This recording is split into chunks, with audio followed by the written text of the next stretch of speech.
Now, former Independent Electoral and Boundaries Commission CEO James Oswago was grilled by the anti-graft agency EACC over bribery allegations related to the acquisition of electoral material ahead of the 2013 general election, a scam otherwise referred to as a Chicken Gate scandal. Addressing the press after a session with the EACC detectives, Oswago said he will press defamation charges against the alleged mastermind of the scandal, Trevy Oyombra. James Oswago appeared at the Integrity Center for the second round of questioning over bribery allegations involving Kenyan electoral officials. This was after the Ethics and Anti-Corruption Commission last month received fresh bundles of evidence from Britain to facilitate investigations. The Anti-Corruption Commission and Director of Public Prosecutions Keriako Tobiko have been accused of slow response in investigating the Kenyan case, yet a British court had early last year jailed officials of Smith & Usman who gave out the bribe. Early this week, Trevy Oyombra, who is named as the mastermind of the Chicken Gate scandal, was questioned by anti-graft detectives over the 50 million shillings bribe. The detectives also questioned some former electoral officials who were members of the tender committee on the procurement of ballot papers between 2009 and 2010. Oyombra is said to have acted as a link between Kenya's electoral body and the British printing firm in dishing out the kickbacks. There is nothing like chicken. There could be a chicken, yes, but there is nothing like chicken. What I mean by that is you may end up finding that this is a case where the individual concerned,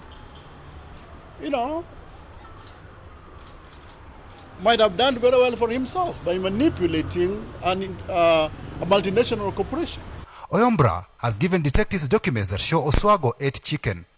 We are suing Trevy. We have already written to his lawyers. We wait to see the outcome of that.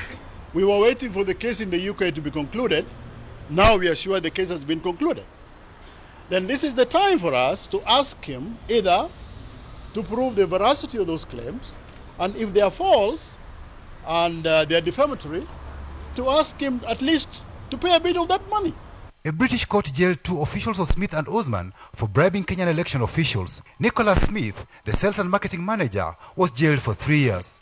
Smith's father, 73-year-old Christopher Smith, who is chairman of the company, was handed an 18-month suspended jail term and 250 hours of community service. The court also disqualified the two from being company directors for 6 years. They have since resigned from the company. In January this year, Smith & Usman Company was fined 357 million shillings as British authorities moved in to attach its assets that are now seen as proceeds of crime. Its jail directors were also slapped with punitive fines of 25 million shillings. The British company was found guilty of bribing electoral officials in Kenya, Ghana, Mauritania and Somaliland. In all those three charges that those other countries faced, it was the charge that they had actually received and made corrupt payments. In the charge that was faced, as far as Kenya is concerned, was agreeing to make payment. Now, in law, in the UK and here, agreeing to make payment and actually making payment are two different things.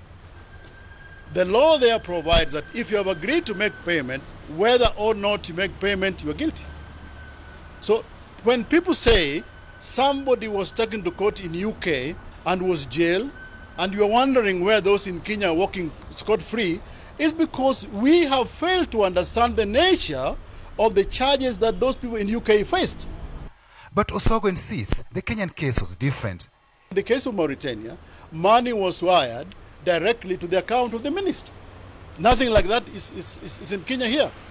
So the saying that somebody was jailed in UK, therefore there should be expeditious jailing of people in Kenya here, is misinformed.